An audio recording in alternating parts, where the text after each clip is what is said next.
오늘 우리에게 주시는 하나님의 말씀은 누가복음 6장 1절에서 16절 말씀입니다.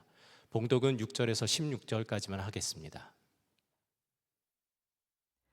또 다른 안식일에 예수께서 회당에 들어가서 가르치시는데 거기에는 오른손이 오그라든 사람이 있었다.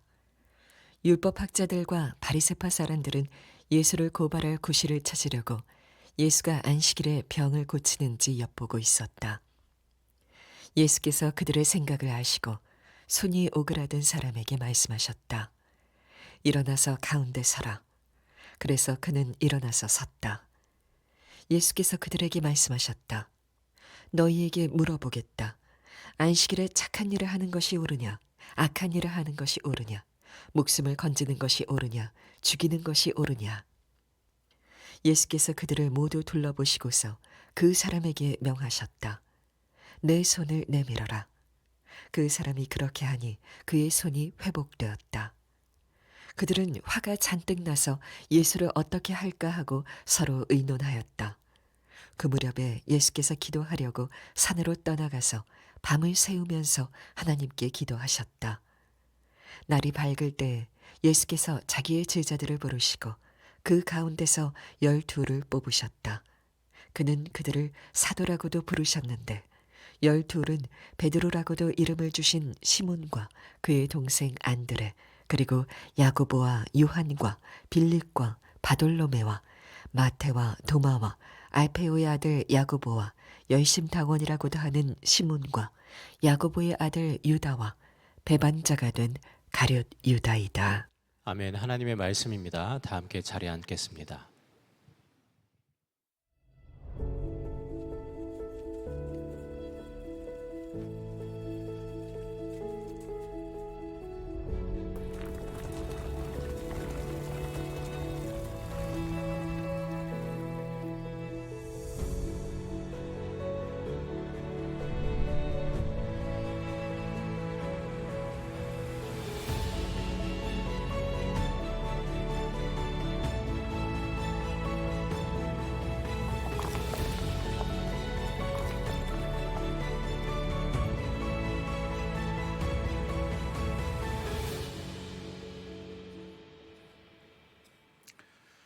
네, 오늘은 3.1절입니다. 우리 3.1절 주일에 오늘 예배에 나오신 여러분들 주님의 이름으로 환영하고 축복합니다. 정말 3.1절의 함성이 울려 퍼지는 이날, 정말 이 나라가 진정 하나님을 경외하는 나라가 세워지기를 기도해 주시길 부탁을 드립니다.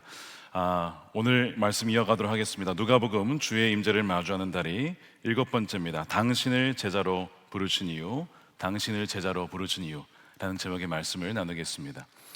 시작하기에 앞서서 기도 부탁을 하나 더 드리는 것은 지금 중동에 이제 이란, 미국, 이스라엘 전쟁이 벌어졌습니다. 무고한 자가 피를 흘리지 않도록 기도해 주시고 중동의 진정한 자유와 평화가 임할 수 있도록 독재 정권이 무너지고 종교의 자유가 임할 수 있도록 여러분 기도 부탁을 드립니다. 동시에 오늘은 3.1 운동이 일어난 지 107주년이 되는 날이죠. 당시에 운동이 일어났을 때 선교사님들이 굉장히 많이 들어와 계셨습니다. 근데 그들에게 중요한 원칙이 하나 있었습니다. 규정이 있었는데 절대로 이 독립운동에 관여하지 말아라, 정치적인 중립을 유지해라 라는 규정이었습니다. 그걸 어기게 되면 선교 본부도 다 나와야 될 수도 있고 또 여러 가지 불이익이 있을 수 있기 때문에 선교사들은 오직 의료와 교육에만 신경을 쓰고 이 지금 일본과 관련된 이 모든 것에 관여하지 말아라, 이런 규정이었습니다. 자, 그런데 한 사람이 그것을 깹니다. 이름하여 한국 이름이 스코필드, 프랭크 스코필드라는 선교사님이 그 규정을 깨죠.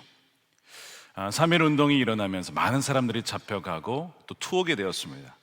심지어는 여러분 제암리 교회에 가보셨습니까? 교회 사람들을 가둬놓고 불을 질러서 태워 죽였죠. 그 현장을 그 선교사님이 찾아가고 그 참상을 사진으로 찍어서 많은 사람들에게 알렸습니다. 감옥에 갇힌 사람들의 인권을, 실태를 파악해서 이것을 개선해달라고 요청했던 사람이 또한 이 스코필드 선교사입니다. 일조로부터 선동가라는 비판을 받기도 하였지만 왜 그는 그것을 포기하지 못했을까? 바로 그리스도인으로서 아무리 규정이 있어도 생명이 죽어가고 그것을 살리는 데 있어서는 가만히 있어서는 안 된다라는 확신이 있었기 때문입니다. 자, 오늘 이 3.1절을 맞이하면서 우리는 과연 살리는 사람인가 아니면 규정으로 죽이는 사람인가를 한번 돌아보았으면 좋겠습니다. 우리가 신앙생활을 하면서 가면 갈수록 나는 사랑이 많은 사람, 사람을 살리는 사람인가 아니면 수많은 규정을 가지고 종교적인 잣대를 가지고 사람들을 비판하며 정죄하는 사람인가? 한번 그것을 우리가 정직하게 보았으면 좋겠어요. 오늘 누가복음 6장 우리가 다 읽진 않았지만 초반에 이런 이야기가 나옵니다. 제자들이 안식일에 밀밭을 지나가다가 아마 배고팠는지 밀을 이렇게 비벼가지고 먹은 겁니다. 그걸 보았던 율법학자들과 바리새파 사람들이 일하지 말아야 될 안식일에 일을 했다는 거예요. 이것도 일을 했다는 겁니다. 그러면서 예수님과 그의 제자들을 고발을 하는 거예요. 또 다른 안식일에 예수님이 회당에 들어가셨는데 거기에 손이 오그라든 사람이 있었어요. 어떻게 예수가 할까?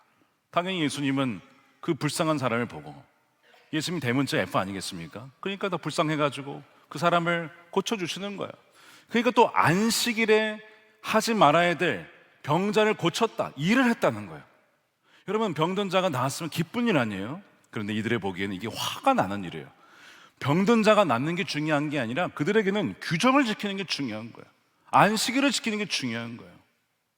여러분, 이 바리새파 사람들이 구약에는 안 나와요. 신약을 시작하면 갑자기 등장합니다. 왜 그러냐면 신구약 중간기에 나타난 사람들입니다. 나쁜 사람들이 아니에요. 여러분, 바리새라고 하는 뜻이 뭐냐면 구별된 사람들이라는 뜻입니다. 그럼 좋은 이름 아닙니까? 여러분, 구별되길 원하지 섞이길 원합니까? 혼합되길 원합니까? 아니죠. 굉장히 좋은 별명입니다. 이들은 뭘 원했냐면 구약의 이스라엘 백성들이 율법을 어겼잖아요. 그리고 하나님을 떠나서 우상을 섬겼잖아요. 그러니까 이들은 뭐 한 거냐면 말씀으로 돌아갑시다. 말씀을 지킵시다. 우리가 하나님을 떠나서 말씀을 어겨서 나라가 망한 겁니다. 그러니까 말씀의 율법을 잘 지켜야 됩니다. 그렇게 정결 운동을 폈던 사람이 이런 바리새 사람들이에요. 그러니까 얼마나 좋은 사람들이에요. 신실한 사람들이에요. 처음에 시작은 그랬어요. 근데 여러분, 가면 갈수록 이 규정이 하나씩 늘어나기 시작하는 거예요. 율법에 있는 것보다 더 세밀한 규정을 만들어 놓고 그것을 지키라고 강요하는, 점차 변질이 되기 시작하는 겁니다. 여러분, 율법의 의미가 뭡니까? 목적이 뭐예요? 하나님을 사랑하고 이웃을 사랑하라. 이게 전부입니다. 그게 율법의 전부예요. 율법이 존재하는 것도 결국에는요, 그것뿐입니다. 근데 그 사람을 살려라, 사람을 사랑해라, 그것을 잃어버리고 그걸 지켰냐 안 지켰냐, 이게 옳으냐 그르냐, 막 그것만 가지고 사람들을 평가하고 정죄하는 사람들이 되고 말았던 거죠. 그러니까 너무나 안타까운 상황을 보게 돼요. 율법주의적으로 차갑게 변질된 것입니다. 자, 그런데 이런 이 바리새적인 모습이 여러분, 우리 안에도 있을 수 있어요. 우리 가정에도 있을 수 있어요. 목회를 하다 보면 부모님은 참 신실하신데 자녀들이 믿음이 없는 경우가 더러 있습니다. 왜 그럴까? 다 그런 건 아닌데 간혹 이런 경우가 있어요. 부모님이 너무난 종교적인 열심 때문에 자녀에게 어린 시절부터 하나님을 경외하는 법을 가르치고자, 너 예배 드릴 때 늦지 말아야 된다, 헌금 준비해야 된다, 11조 준비해야 된다, 뭐 봉사해야 된다, 어디 빠지지 말아야 된다, 하나하나를 다 설명해 주는 거야. 사랑하니까. 근데 그 하나하나 규정처럼 아이들에게 느껴집니다. 그거 못하면 혼나는 거예요. 너 하나님 그러면 너 싫어하셔, 너 하나님 너의 예배 안 받으셔, 이러면서. 그러니까 아이들이 본래 의도와는 상관이 없이 하나님을 어떻게 생각하냐면 너무나 무서운 하나님. 하나님은 늘 내가 뭘 잘못하나, 내가 뭐 잘하나 지켜보다가 좀만 선 넘으면 너 손 넘었어 라고 혼내는 그런 하나님처럼 아이들에게는 느껴지는 거예요. 그러니까 하나님 아버지 하면 늘 엄격하고 화가 나 있고 분노하고 나를 혼내시려는 하나님으로 아이들이 생각하다 보니 나 그런 하나님이 안 믿을 거야. 어렸을 때는 통제 아래 있으니까 따라가죠. 대학만 가버리면 난 자유야. 그래서 교회를 떠나가는 경우가 있다는 겁니다. 너무나 안타까운 거예요. 처음에 의도는 그게 아니잖아요. 아이들에게 정말 하나님께로 인도하는 다리가 되어주고 싶었던 건데 자신도 모르게 뭐가 된 겁니까? 장벽이 되어 버린 것이죠. 여러분, 사회는 어떻습니까? 그리스도인들로 인하여서 안 믿는 사람들이 보기에 그리스도인들은 정말 사랑이 풍성하고 사랑으로 소문난 교회일까요? 아니면 바리새 사람들처럼 율법적으로 정죄하고 판단하고 혐오하고 미워하고, 혹시 그런 것이 우리의 모습은 아닐까? 사회적으로나 한국도 그렇고 미국도 그렇고 세계적으로 보면 이 여러 가지 이슈 때문에 막 나라가 갈라져 있습니다. 특별히 정치적인 이슈 때문에. 이 이슈 때문에 부부도 갈라지고요, 부모와 자녀 사이도 갈라지고요, 성도들도 서로 갈라집니다. 그러니까 종교적인 신념보다 더 무서운 게 여러분 정치적 신념이에요. 그러니까 그것 때문에 혹시 우리가 지금 나뉘어져 있지는 않은가, 옳고 그른 문제로 정말 바리새인들처럼 무엇이 옳으냐 무엇이 그르냐, 이것 때문에 혹시 우리 마음이 나눠져 있지는 않은가. 자, 이런 상황 속에 이 바리새인들에게 예수님이 뼈아픈 질문을 합니다. 자, 9절이죠. 예수께서 그들에게 말씀하시기를 안식일에 착한 일을 하는 것이 옳으냐 악한 일을 하는 것이 옳으냐, 목숨을 건지는 것이 옳으냐 죽이는 것이 옳으냐. 예수님은 옳고 그름이 중요하지 않다는 게 아니라 진짜 중요한 게 뭔지 너희가 아느냐, 안식일을 왜 하나님 아버지께서 제정하셨는지 너희는 알고 있느냐라고 물으시는 거예요. 여러분, 안식일을 왜 하나님이 지으셨습니까? 하나님이 피곤하셔서 지으셨을까요? 그렇지 않죠. 출애굽기에 보면 왜 안식일이 주어진 배경이 나옵니다. 배경이 그런 얘기예요. 너희들이 노예였지 않느냐, 이집트에서. 너희들은 쉼없이 그렇게 일하다가 죽는 사람들이 있지 않았느냐. 그러니까 너희가 이제는 자유인이 되었으니까 너희를 위해서 일해주는 사람들이 있지, 그들도 쉴 수 있도록 해주어서 너희와 같은 일을 당하지 않도록 살도록 해주어라. 안식일의 방점이 쉼에 있는 게 아니고 쉬게 해줌으로써 살리는 데 있는 거예요. 이게 안식일의 목적입니다. 그러니까 예수님이 안식일에 배고픈 사람이 밥을 먹는 게 그게 안식일의 목적 아니냐, 안식일에 손이 오그라든 사람을 고쳐주는 것이 하나님 아버지의 뜻이 아니냐, 너희들이 아버지의 뜻을 곡해하여서 그것을 율법으로 규정 만들어서 오히려 아버지의 뜻을 가리고 있구나 라고 하면서 이 율법의 원래 의미를 다시 회복시켜 주시는 겁니다. 자, 이런 일이 이제 벌어지고 나서 그 다음에 보면 이제 예수님이 갑자기 산으로 가십니다. 그때쯤에 산으로 가시더니 밤새 기도하시고 뭘 하시냐면 12제자를 택하세요. 자, 이 이야기와 이 안식일의 이야기가 이 별개 같아요. 근데 여러분, 성경을 가만히 읽어보니까요, 이 별개가 아니고 5장에서부터 오늘 6장에 이르기까지 이게 다 연장선상에 있는 이야기입니다. 여러분, 성경은 원래 장절 구분이 없는 거 아시죠? 원래 다 연결되어 있는 겁니다. 그러니까 같이 연결해서 읽어보면 제자를 선택하신 이야기가 그 앞에 있었던 이 모든 것과 다 연결되어 있는 것을 알게 돼요. 예수님이 밤새 기도하신 다음에 선택하신 제자가 어떤 자들이었습니까?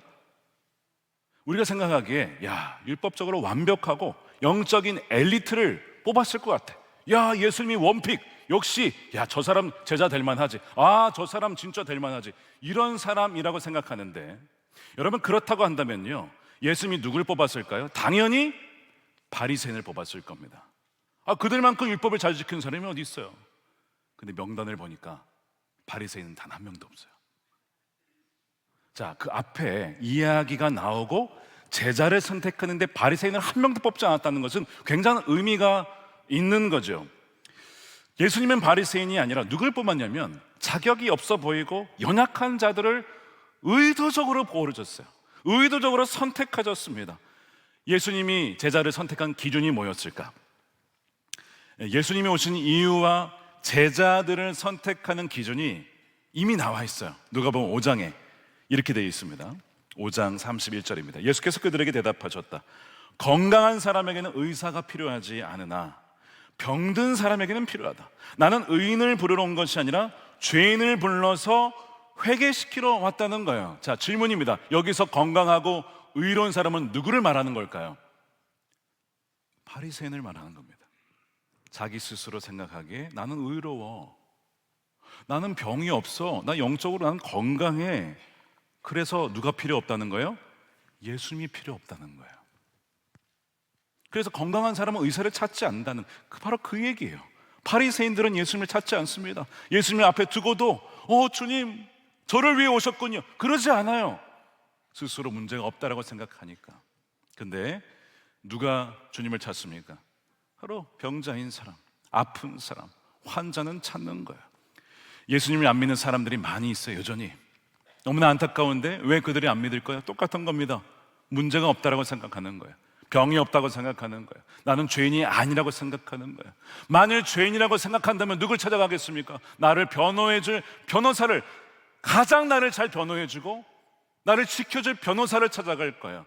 우리의 영원한 중재자요, 가장 강력한 변호자인 누굽니까? 예수님을 찾아가겠죠. 내가 만약 암에 걸렸습니다, 죽을 병에 걸렸어요, 누굴 찾아가겠어요? 대한민국, 아니 전 세계에서 가장 탁월한 의사를 찾아가지 않겠습니까?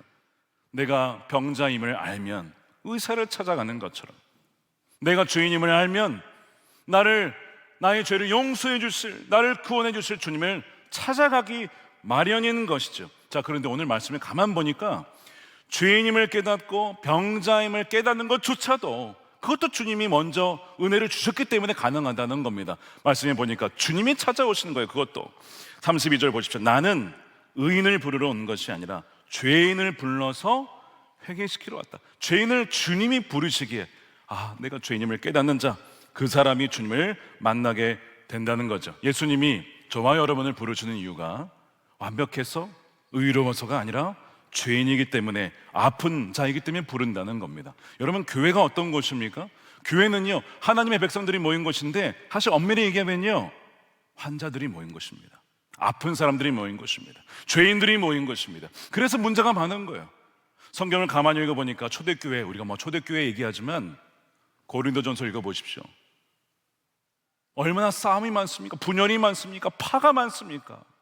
얼마나 육신에 속한 사람들이 많습니까? 여전히 시기하고 미워하고 질투하고 정욕과 탐욕에 있는 그 교회 안에 있는 사람들이 그렇잖아요. 여러분, 교회는요, 환자들의 모임이에요. 그래서 누가 필요한 거예요? 예수님이 필요한 겁니다.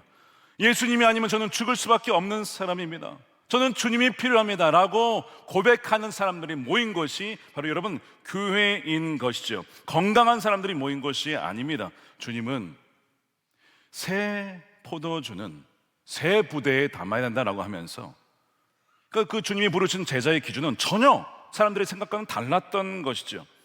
그래서 누가복음 5장 37절에 새 포도주를 낡은 가죽에다가 넣는 사람은 없다, 그렇게 하면 새 포도주가 그 가죽 부대를 터뜨릴 것이며, 그래서 포도주는 쏟아지고 가죽 부대는 못 쓰게 될 것이다. 새 포도주는 어디에? 새 부대에 넣어야 된다는 거야. 자, 질문 다시 하겠습니다. 자, 그럼 여기서 낡은 부대는 누구를 말하는 걸까요? 바리새인을 말하는 겁니다. 낡은 부대. 이 생명력 넘치는 복음을 받아들이지 못하고 그 옛 율법의 종교에 얽매여서 그것을 곡해하여서 사람을 판단하고 가르고 그렇게 구분하는 그 옛 부대, 낡은 부대는 예수 그리스도의 보혈로 말미암아 새롭게 되어지는 하나님의 백성과 그 나라를 담아낼 수가 없다는 것입니다. 사랑하는 여러분, 여러분들 새로운 부대가 되시기를 축복합니다. 하나님 나라를 담아내고 또한 표현하고 드러내는 새 부대가 되시기를 축복합니다. 그러니까 지금 예수님은 그 비유를 통해서 새로운 포도주를 담을, 예수 그리스도의 보혈로 말미암아 새로운 하나님의 백성이 될 그 새 부대를 지금 부르고 계시는 것이죠. 나 자신도 한없이 죄인이기 때문에 상처 입어보았고 그러나 용납받았고 용서받았기 때문에 다른 이들도 긍휼히 여길 줄 알고 기다려줄 줄 알고 사랑할 줄 아는 그런 사람들이 바로 새 부대인 것입니다. 주님은 그런 사람들을 지금 부르고 계시는 거죠. 자, 그런데 이제 명단을 쭉 보니까 아무리 그래도 그렇지 이건 좀 심한 거 아니야? 그런 사람들이 있습니다. 다 그래요. 사실 하나하나 따져보면 다 그런 사람들을 모아놨어요. 예를 들면 세리 마태와 그 다음에 열심당원 시몬을 제자로 불렀습니다. 전장에 보면 이 세리에게 가서 레위죠, 레위를 불러서 이 제자로 삼는 장면이 나와요. 그러면 이제 레위라고 하는 이 마태는요, 어떤 쪽이냐면 로마가 이제 그 권력을 잡았잖아요. 그 권력에 순응하는 사람입니다. 권력에 붙어서 살아남는 아주 실용주의자예요. 이 사람의 철학은 뭐냐? 강한 자가 살아남는다. 그리고 그 강한 자에게 붙어 있는 자가 살아남는다. 이게 이 삶의 철학인 사람이 이 마태입니다. 그러니까 이 애국자들의 입장에서는 이 변절자예요. 뭐 이런 사람이 다 있나 싶은 사람이 이 마테오 레위인데, 예수님이 이 사람을 누구로 부르셨다고요? 제자로. 여러분 이해하시겠어요? 화나지 않습니까? 어떻게 그런 사람을 제자로 불러? 말이 안 돼. 여러분 레위를 부르셨다는 거예요. 그 다음에 또 한 명 누구예요? 열심당원. 열심당원. 이 자는 누구냐? 그런 로마를 뒤집기 위해, 전복시키기 위해 모두 서슴치 않는 거예요. 무력과 폭력도 서슴치 않고 정당화하는 자들, 굉장한 급진주의자들이 이 젤러시라고 하는 열심당원인데, 그 당원이었던 시몬도 역시 뭘로 부르셨다고요? 제자로 부르셨대요. 그러니까 완전 이 마테와 이 열심당원 시몬은 정치적 견해가 완전 반대인 두 사람을 만났어요. 이 사람을 여러분 생각해 보세요. 같은 방에 한번 뒀다 칩시다. 어떤 일이 벌어질까요? 자, 이 나라에 대해서 어떻게 생각하냐, 지금 이슈에 대해서 어떻게 생각하냐면 난리가 날 겁니다. 막 그러다가 나중에 막 칼 뽑고 너 죽일 거야 막 이러면서 상상해 보세요. 이런 사람들이에요. 저는 이 사람들을 이렇게 묵상하다가 왜 예수님이 이렇게 좀 극단적인, 양극단인 사람을 부르셨을까? 아니 좀 이렇게 좀 중립적인 사람들을 부르면 얼마나 좋아요. 싸움도 없이. 예수님이 너무 급하게 고르시느라, 야 내가 그 정치적 성향을 몰랐다. 야 하나는 파랗고 하나는 빨갛고, 아유 내가 보라색을 골랐어야 되는데 주님이 그러셨을까? 아니요, 의도적으로 선택한 거라니까요. 왜 의도적으로 완전 반대인 사람을 제자로 부르셨을까요? 인간적으로는, 세상적으로는 절대로 한 자리에 있을 수 없고 하나 될 수 없는 그들이라도 예수 그리스도의 십자가의 보혈로 성령의 능력으로 거듭나게 되어지면 새 포도주를 담아내는 새 부대가 될 수 있다는 것을 보여주시기 위하여 그들을 택하신 겁니다. 그것을 묵상해 보니까 주님께서 의도적으로 이들을 통해서 하나님 나라가 무엇인지를 보여주시기 위해 부르셨구나. 여러분 교회에서 성례전이라고 부르는 것이 우리 개신교 중 두 가지가 있어요. 하나는 세례, 하나는 성찬입니다. 자, 이것을 영어로는 sacrament, 이 라틴어는 sacramentum에서 온 단어입니다. 이 sacramentum이라는 단어가 원래 교회 용어가 아닙니다. 원래 로마 제국에서 쓰던 용어예요. 로마 제국에서 언제 썼냐면 군인들이 황제에게 충성을 맹세하고 서약할 때 그 서약을 sacramentum이라고 합니다. 근데 나중에 교회의 지도자들, 즉 예수님의 제자의 제자가 속사도, 그 다음에 그 제자가 교부죠. 그 교부들 중에 터툴리안이라는 사람이 이 sacramentum이라는 단어를 교회에 가져옵니다. 자, 그래서 이걸 어떻게 쓰냐면 이렇게 쓰는 거예요. 세례를 그리스도인들의 sacramentum, 즉 우리의 진정한 왕 대신 주님께 내가 영원히 충성하겠습니다. 이게 세례라고 하는 거예요. 자, 그래서 예수를 믿고 세례를 받는다는 것은 무엇이냐? 내가 그동안 목숨 걸고 붙들었던 세상의 권력, 두려움, 내 안에 낡은 이념과 뭐에 대해서요? 당파성에 대해 죽었다는 선언이 여러분 세례입니다. 제가 묻겠습니다. 여러분 세례 받으셨습니까? 세례는 세상에 황제나 어떠한 정치적 군주와 파워와 힘이 아니라 오직 만왕의 왕 대신 예수 그리스도께만 나의 충성과 삶을 드리겠다는 맹렬하고도 거룩한 서약이 바로 성례, 세크라멘툼이라고 하는 거예요. 이게 성례입니다. 여러분이 세례를 받으셨다면 영적인 의미가 바로 그겁니다. 더 이상 나에게는 정파적인 어떤 의미가 있는 게 아니라 거기에 대해서 나는 죽었습니다. 여러분 세례는 죽는 거예요. 나 옛사람은 죽었다는 거예요. 과거에 내가 충성했던 그 어떤 무엇과 그 누구가 이미 나는 죽었습니다. 이제 내가 영원히 충성할 분은 예수 그리스도 한 분 있습니다. 그게 여러분 세례인 것입니다. 주의 만찬은 무엇이죠? 여러분 주의 만찬도 이 세크라멘텀이라고 했잖아요. 황제의 만찬은 뭐예요? 아무나 그 밥 못 먹어요. 거기에 초대받아야 돼요. 황제의 서열에 따라서 그 주변 사람들만 픽을 당해서 오는 겁니다. 그래서 거기에 보면요, 신분과 계급이 딱 보여요. 거기 딱 나눠져 있습니다. 동등한 위치가 아닙니다. 식탁에 앉는 위치를 보면요, 그 사람의 서열을 알 수가 있어요. 이게 로마의 연회였습니다. 예수님이 그 식탁을 뒤집은 거죠. 용언을 가져오시면서 어떻게 하셨습니까? 주의 만찬에서 친로마파 세리도, 반로마파 열심당 시몬도 주의 식탁에서는 다 예수 그리스도 안에서 하나다. 그 모든 차별을 철폐를 시키는 거예요. 그리스도인은 세상의 정당이나 국가와 민족의 메인자가 아니라 오직 하나님의 백성, 그분의 나라에 속한 자들입니다. 여러분들의 시민권이 어디에 있습니까? 하늘에 있는 줄 믿으시길 축복합니다. 하늘의 시민권자예요. 우리가 갖고 있는 이 시민권, 현재 대한민국 시민권은 임시입니다. 템퍼러리예요. 이거는 있다가 사라지는 거예요. 그러나 영원히 존재하는 것은 대한민국 시민권이 아니라 하늘의 시민권인 것을 믿으시길 축복합니다. 그래서 성찬은 뭐냐?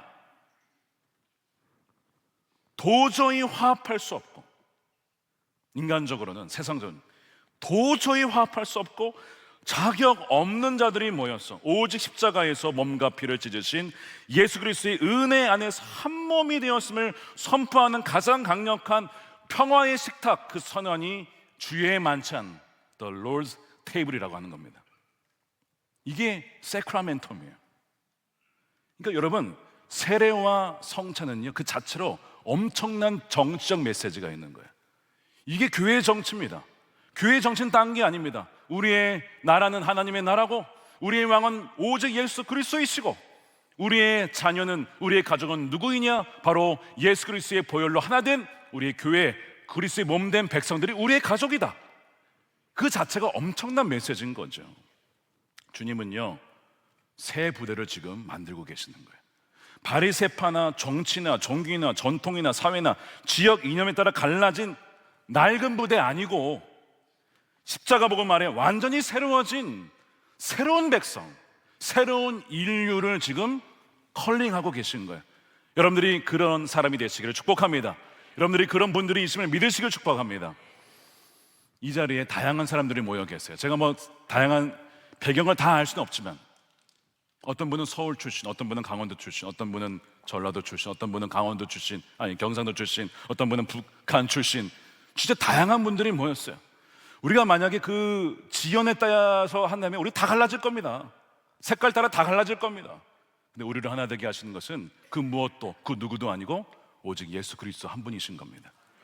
우리가 그것을 세례를 통해서, 우리가 주의 만찬을 통해서 다시 한번 선포하는 거예요. 우리는 전혀 다른 New Humanity, 완전 새로운 인류인 겁니다. 그것이 새로운 부대의 의미인 것이죠. 그래서 여러분, 예수님께서 십자가에서 뭐라고 하셨습니까? 야, 나 못 박아 죽이는 저들을 꼭 기억했다가 끝까지 보복해, 절대 살려두면 안 돼, 그러셨죠? 누군가는 네. 여러분, 주님이요 뭐라고 하셨습니까? 아버지요, 저들을 용서해 주십시오. 저들이 무엇을 하는지를 전혀 알지 못합니다. 이게 새로운 부대인 거예요. 세상에서는요, 악을 악으로, 눈에는 눈, 이에는 이, 그게 맞아요. 근데 주님께서 내가 다시 너희에게 명하노니 너희의 원수도 사랑해라. 완전히 새로운 부대인 거죠. 스데반도 자기를 죽이는 이들을 위하여 저들을 용서해 주십시오. 이건 뭐야 도대체? 완전히 새로운 부대인 거예요, 이게. 여러분, 새로운 부대에 속해 계십니까? 아니면 여전히 낡은 부대에 속해서 이념에 따라, 내 감정에 따라 이리저리 찢겨 계십니까? 주님은요, 완전히 새로운 부대를 부르고 계신 거예요. 주님께서 저와 여러분을 부르신 것은요, 의로워서가 아니라 죄인이기 때문에 부르신 겁니다. 죄인에게 용서받고 의롭게 된 그 복음의 능력을 경험한 그 자들이 복음을 전하라고 저와 여러분을 부르시는 거예요. 이 명단을 보면요, 이 베드로 보세요. 얼마나 성질이 많은지. 여러분, 혹시 자신의 이 급한 성질 때문에 좀 싫으신 분 계십니까? 베드로예요. 그분은 주님보다 항상 앞서가, 자기가 주님을 리드해. 막 주님 따라오십시오 막 이러면서. 이 베드로도 제자예요. 여러분 잘 아시는 뭐 빌립, 뭐 계산을 해야만 뭐 이해가 되고, 도마 항상 의심하고 만져봐야 믿겠습니다, 뭐 이런 그런 도마도 제자로 부르셨어요. 나다나엘, 이제 바돌로메로 나왔는데 나사렛에 무슨 선한 것이 있느냐. 와, 예수님께 그런 자도 예수님이 또 제자로 부르셨어요. 예수님 대단하신 분이에요, 정말. 저 같았으면 넌 가라 임마 이랬을 텐데 주님은 그 자도 제자로 부르셨어. 심지어 가룟 유다, 예수님의 배신을 유다마저도 부르시는 거예요. 나중에 예수님이 야, 너는 나 배신할 거니까 너 발 안 씻어줄 거야. 너는 그냥 냄새나는 대로 그냥 그대로 살아. 그러시지 않고 가룟 유다야, 너도 와라. 너도 와. 씻어주시는 거예요. 그리고 요한복음에 의하면 뭐라고 되어 있습니까? 그를 사랑하시되 끝까지 사랑하시니라. 끝까지. 주님 가룟 유다가 마지막까지도 돌이키길 원하셨어요. 왜 가룟 유다를 부르셨을까? 우리에게 보여주시는 거예요. 그리스도인은 누구냐? 너를 해하는 사람들, 너를 박해하는 사람들, 그를 용서하는 거다. 그를 위해 기도하는 거다. 교회는 무엇이냐? 끝까지 사랑하는 것이다. 그걸 보여주는 거예요. 지난 목요일에 본교회에서 패스웨이 설교 컨퍼런스가 있었습니다. 목회자 한 270, 80여 명이 오셨어요. 주제가 AI 시대의 설교는 어떻게 살아남는가 이거였습니다. 이제 AI가 인간의 지능을 초월하게 되면 설교자가 필요하겠습니까? 훨씬 더 잘할 텐데요. 성경 지식도 더 박식할 텐데요. 다 꿰고 있을 텐데요. 그럼 설교자는 뭐하지? 목회는 어떻게 하는 거지? 이런 고민들을 담아내는 내용이었어요. 저도 강의를 했지만 세 분의 외부 강사분들이 오셔서 정말 은혜로운 강의를 해주셨는데 그 중에서 특별히 저에게 은혜가 되는 한 장면이 있었습니다. 이번에 이제 교회를 개척하시고 청장년, 청년 목회를 참 탁월하게 하시는 분입니다. 저랑 동년배이신데요. 그분이 이제 이런 질문을 던지셨어요. 한번 생각해 보세요. 하나님께서 복음을 전하는 일에 천사를 쓰지 않으시고 왜 사람에게 그걸 맡기셨을까요? 이런 질문이었습니다. 이게 칼빈의 기독교 강요에 나오는 내용입니다. 여러분 생각해 보셨어요? 왜? 천사 얼마나 좋아요. 여러분 천사는요 지치지도 않아요. 천사는요 게으르지도 않아요. 천사는요 죄를 짓지도 않아요. 천사는요 항상 하나님을 경배합니다. 그러니까 이 천사에게 복음을 전하면 얼마나 편해. 우리가 항상 예수님 바라봅시다. 24시간 주님을 바라봅시다. 그러면서 우리가 막 주님을 바라보자고 하지만 천사가 누구예요? 항상 하나님 옆에서 하나님을 바라보면서 여러분 가만히 있습니까? 계속 주여 거룩하다 이게 여러분 천사 아닙니까? 그 천사에게 복음을 전하라고 하면 얼마나 잘하겠어요. 지치지도 않고 완벽하고 죄인도 아니고 의롭기로 완벽한 그 천사에게 복음을 전하게 하시죠. 왜 우리와 같이 넘어지고 실패하고 자빠지고 그런 죄인들에게 복음을 전하게 하셨을까? 이런 얘기를 하시는 겁니다. 천사는 죄로 말미암아 실패하고 무너지고 내가 정말 죽을 수밖에 없는 죄인이구나. 그런데 주님이 나를 용납해 주셨어요. 그런데 나를 기다려 주셨어. 그런데 나를 사랑해 주셨어. 그럼에도 불구하고 나를 자녀로 삼아 주셨어라는 것을 천사는 절대로 알지 못합니다. 그게 뭔지 이해하지 못합니다. 그러므로 천사는 복음이 무엇인지 진정으로 알지 못하게 죄인과 같은 우리에게 그것을 전하신 것입니다. 이런 얘기를 하시는, 그러면서 자기 고백을 하시는 거예요. 저는 늘 열등감에 시달리곤 합니다. 나 같은 사람이 설교를 해야 하나? 윤리적인 측면에서 볼 때 물론 목사직을 면직당할 만큼의 죄를 짓지는 않았지만 제 마음속에 죄를 들킨다면 저희 교회의 성도들에게 참 부끄러울 것입니다. 대단히 부끄러울 겁니다. 또한 제가 설교자로서의 기능을 못하게 되어지면 버림받을지도 모른다라고 하는 두려움에도 시달립니다. 아마도 여러분도 그런 두려움을 겪어보신 적이 있으실 겁니다. 그러나 저는 그때도 말할 수 있습니다. 다른 사람들이 다 나를 버리고 부정하고 욕하다 할지라도 그때도 여전히 마지막까지 저를 안아주실 분은 그분밖에 없다는 것을 저는 압니다. 천사도 AI도 나는 죄인이지만 용납받았고 당신도 용납받을 수 있습니다, 사랑받을 수 있습니다 라는 말을 진심으로는 할 수 없을 것입니다. 그러나 우리는 할 수 있습니다. 우리는 바로 죄인들이기 때문입니다. 바로 우리가 바라는 구주의 사랑이 우리의 마음을 적실 때 그제서야 우리는 정말 진심으로 주님을 찬양하게 될 것입니다. 너무 아멘이 되는 거예요. 천사도 AI도 죄에서 버림받은, 그러나 우리를 버리지 않고 용납하신 그 아버지 하나님의 사랑과 십자가의 그 복음의 능력을 AI, 천사 그 누구도 온전히 알지 못하죠. 그러나 죄인인 우리는 그것을 알기에, 그래서 우리를, 죄인을 부르셔서 제자로 삼으시고 증인으로 보내신다는 것입니다. 사랑하는 여러분, 저와 여러분들을 왜 제자로 삼으십니까? 완벽해서, 율법에 정통해서, 말씀을 다 100% 살아내서가 아니라 우리가 얼마나 허물이 많고 죽을 수밖에 없는지, 그 죄가 깊으면 깊을수록 그 하나님의 사랑이 얼마나 넓고, 하나님의 사랑이 얼마나 깊고, 하나님의 사랑이 얼마나 오래 지속되는지를 보여줄 수 있는 것이기에 주님은 저와 여러분을 주님의 제자로 부르시는 것입니다. 그러고 보면 우리는 종종 우리가 그 사랑을 받았다는 것을 잊어버릴 때가 있어요. 오늘 다시 한번 기억합시다. 우리는 죄인입니다. 용서받은 죄인, 용납받은 자입니다. 그렇기에 누구를 정죄할 수 있겠습니까? 누구에게 돌을 던질 수가 있겠습니까?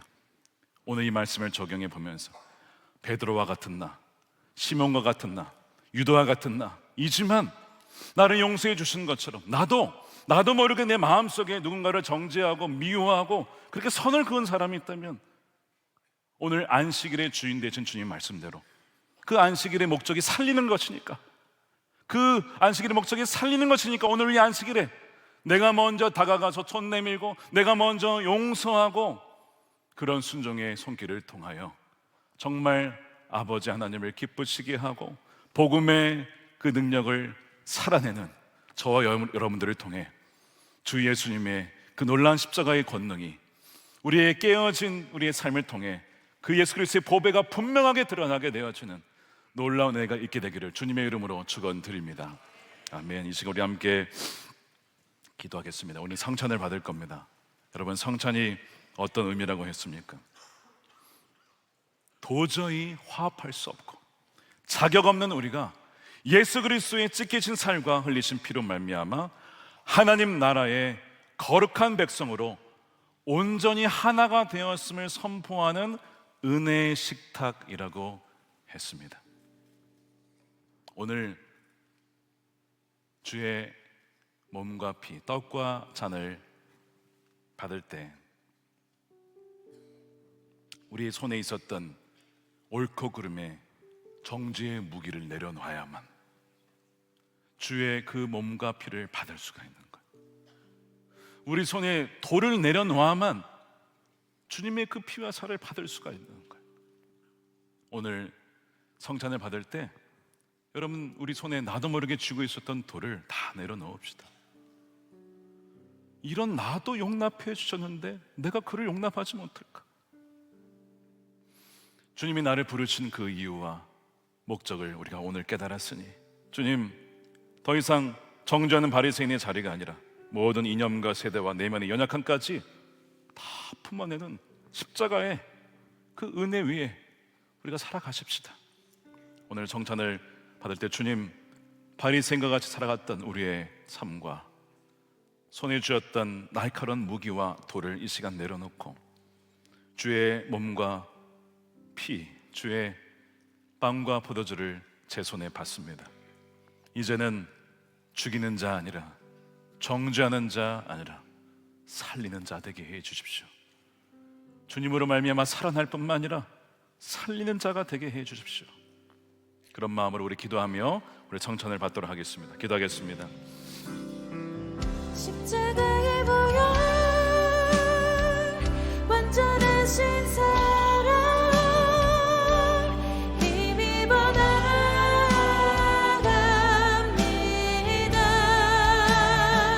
십자가의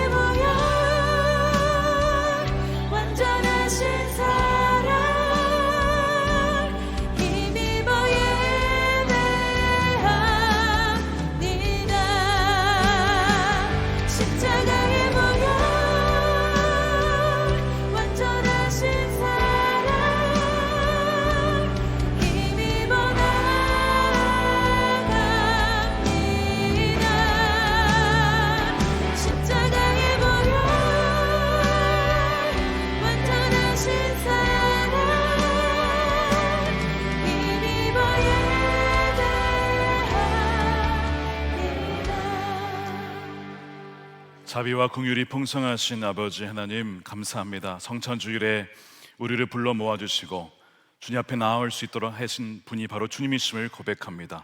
우리의 발걸음이 아니라 주님께서 인도해 주셨으니 오늘 이 자리에 성령으로 임재하여 주셔서 떡과 포도주를 마실 때에 주의 몸과 피를 마셔 주님과 온전한 연합된 자임을 알게 해 주시옵시고, 더 이상 세상의 방식대로 악을 악으로 갚거나 미워하고 정죄하는 자 아니라 끝까지 용서하며 인내하며 사랑하며 주님이 우리를 용납하고 사랑하신 것처럼 그렇게 사랑하는 주님의 진정한 구별된 하나님의 거룩한 자녀들이 되게 하여 주시옵소서.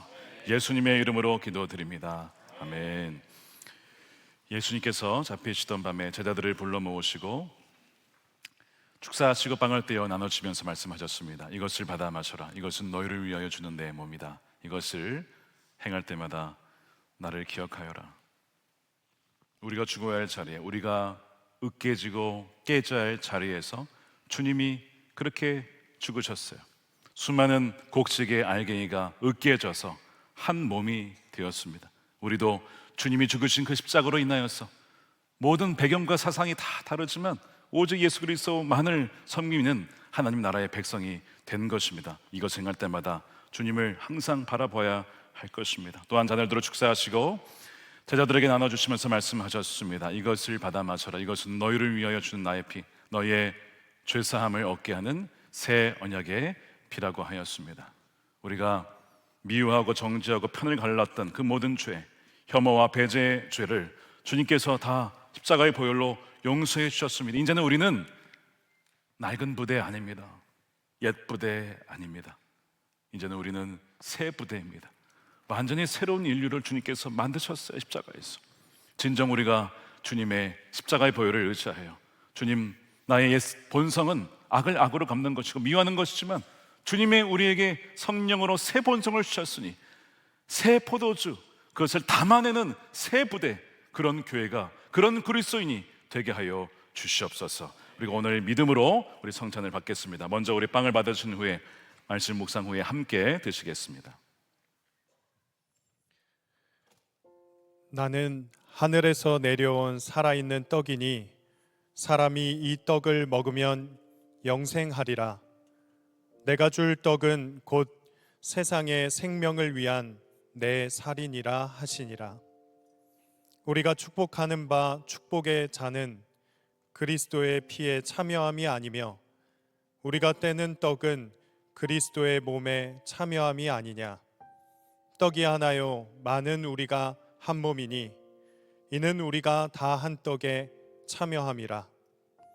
친히 나무에 달려 그 몸으로 우리 죄를 담당하셨으니 이는 우리로 죄에 대하여 죽고 의에 대하여 살게 하려 하심이라. 그가 채찍에 맞음으로 너희는 나음을 얻었나니.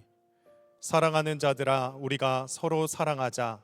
사랑은 하나님께 속한 것이니 사랑하는 자마다 하나님으로부터 나서 하나님을 알고 사랑하지 아니하는 자는 하나님을 알지 못하나니. 이는 하나님은 사랑이심이라.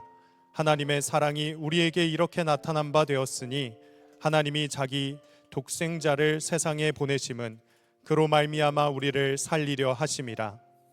여러분을 위해 주신 우리 주 예수 그리스도의 몸이 여러분을 영생에 이르도록 보호해 주십니다. 그리스도께서 여러분을 위해 죽으셨음을 기억하면서 믿음과 감사로 이 떡을 받으시기 바랍니다.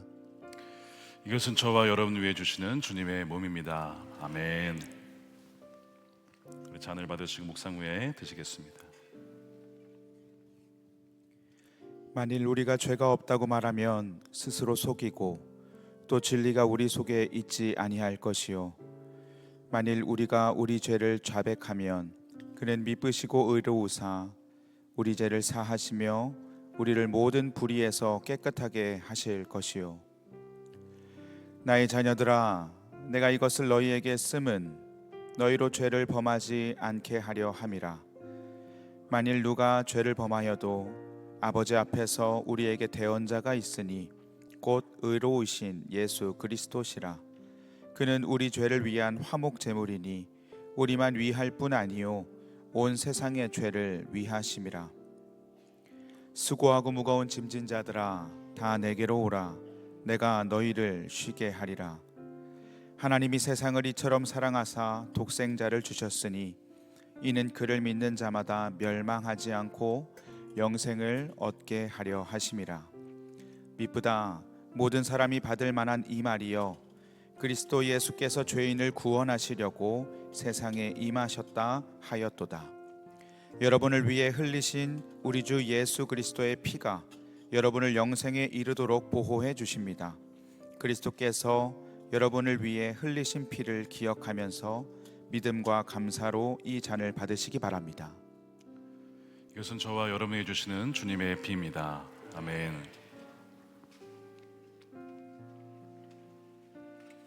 감사합니다. 드신 자는 좌우의 홈에 넣어주시면 감사하겠습니다. 한 번 더 기도하겠습니다. 사랑의 주님 감사합니다. 용서하지 못하고 판단하고 정죄하며 주의 마음을 아프게 했던 우리의 생각과 마음의 죄를 이 시간 고백하오니 주님 용서하여 주시옵소서. 바리새인들처럼 규정을 어기나 안 어기나 무엇이 옳은지 그른지만 따지다가 정작 사람을 놓치고 생명을 놓쳐버린, 어느덧 변질되어 버린 우리 마음 안에 바리새인이 있었음을 이 시간 고백하오니 다시 한번 십자가에서 주님과 함께 우리의 모든 옛사람이 죽었음을 선포하오니 주여 우리 안에 주님께서 우리를 주장하여 주시옵소서. 성령께서 우리를 충만케 하여 주시옵소서. 주님, 우리가 세례받았을 때에 우리의 모든 옛사람, 우리의 모든 이념과 정파적인 생각과 과거의 옛사람은 다 이미 죽었음을 이 시간 고백합니다. 주님, 우리가 세례를 받을 때 우리의 영원한 충성의 대상은 오직 예수 그리스도이심을 다시 한번 고백하오니 진정한 이 세크라멘텀을 통하여 하나님의 새 부대, 정말 새 포도들을 담아낼 수 있는 새로운 부대가 될 수 있도록 주님 이 시간 역사하여 주시옵소서. 그러한 그리스도인들과 교회가 될 수 있도록 주님 주의 성령으로 충만하게 이 시간 부어 주시옵소서. 서로 갈라져 있던 마음들 있었다면 주 예수님의 보혈로 하나 되게 하시고, 악을 악으로 갚는 것 아니라 하나님 악을 선으로 갚고 용서하며 오히려 그를 위해서 기도해 주며 불쌍히 여기며 긍휼히 여겨주는 정말 새 나라의 새 백성답게 사랑하는 하나님의 거룩한 자녀들, 진정한 구별된 자들이 되게 하여 주시옵소서. 아버지 하나님, 이 시간 11조와 감사헌금과 성경금과 하나님의 집에 돌보는 그 마음으로 하나님 건축헌금으로 올려드립니다. 드린 손길과 믿음, 저의 손길을 기억하여 주시옵시고 주의 나라와 영광을 위하여 귀하게 쓰임받는 귀한 우리 모든 성도들이 되게 하여 주시옵소서. 이 나라 민족이 갈라진 마음들을 주님께서 용서해 주시옵시고 하나 되게 하여 주시며, 또한 북한에 억류되어 있는 김정우 김국기 목사님, 최충기 성사님 속히 석방시켜 주시옵시고 그 외에 주의 가족들 주여 보호하여 주시고 인도하여 주시옵소서. 주님, 중동 땅에 전쟁이 일어나고 있습니다.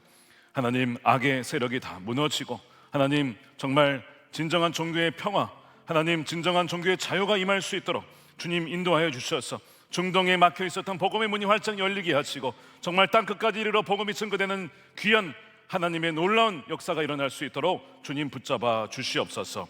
이 시간 아버지 하나님, 선교지에서 지금도 끝까지 신실하게 섬기는 우리 선교사님들을 기억하여 주시고 우리도 보내는 선교사로 동역하며 기도하며 하나님 그렇게 함께 주의 오시기를 예배할 때에 주님이 오시는 그날 착하고 충성된 종이라고 한 명도 빠짐없이 맞이해 주시는 그 은혜를 누리게 하여 주시옵소서. 예수님의 이름으로 기도드립니다. 아멘. 다 같이 일어나셔서 준비하신 예물 드리며 찬양하겠습니다.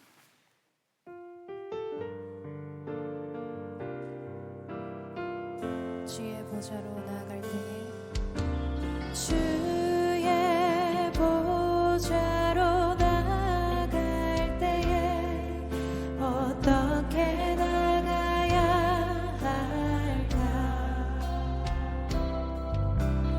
나를 구원한 주의 십자가 그것을 믿으며 가네. 주의 보좌로 주의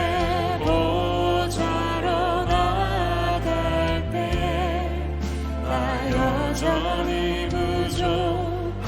나를 품으신 주의 그 사랑, 나를 품으신 주의 그 사랑, 그것을 믿으며 나를 자격 없는 내 힘이 아닌 자격 없는 내 힘이 아닌 오직 예수님의 보혈로, 오직 예수님의 보혈로 자격 없는 내 힘이 아니라 자격 없는 내 힘이 아닌 오직 예수님의 보혈로, 오직 예수님의 보혈로 손들고 찬양합니다. 십자가의 보혈, 완전하신 사랑 힘입어 나갑니다.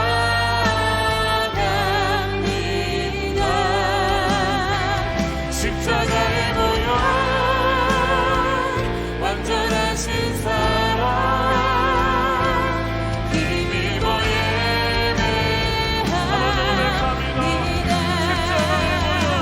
십자가의 보혈, 완전하신 사랑 힘입어 나갑니다.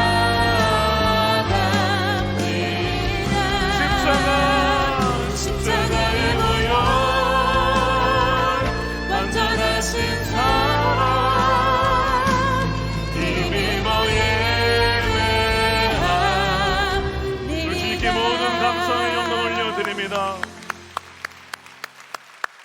기도하겠습니다. 이제는 우리의 영원한 왕 되신 예수 그리스도의 크신 은혜와 아버지 하나님의 측량할 수 없는 사랑하심과 성령님의 가망 없는 교통 내주하심이 주 앞에 설 수 없는 죄인이지만 주님의 한없는 자비와 은혜로 용납받고 용서받아 십자가의 복음의 증인으로 나아가고자 주 앞에 달려나가는 사랑하는 우리 모든 선한목자교회 예배자들 머리머리 위에 저들의 가정과 일터와 사랑하는 자녀들과 다음 세대와 주의 몸된 교회와 조국 대한민국과 북한과 중동, 이란, 열방 가운데 영원히 함께 하시기를 간절히 축원하옵나이다. 아멘.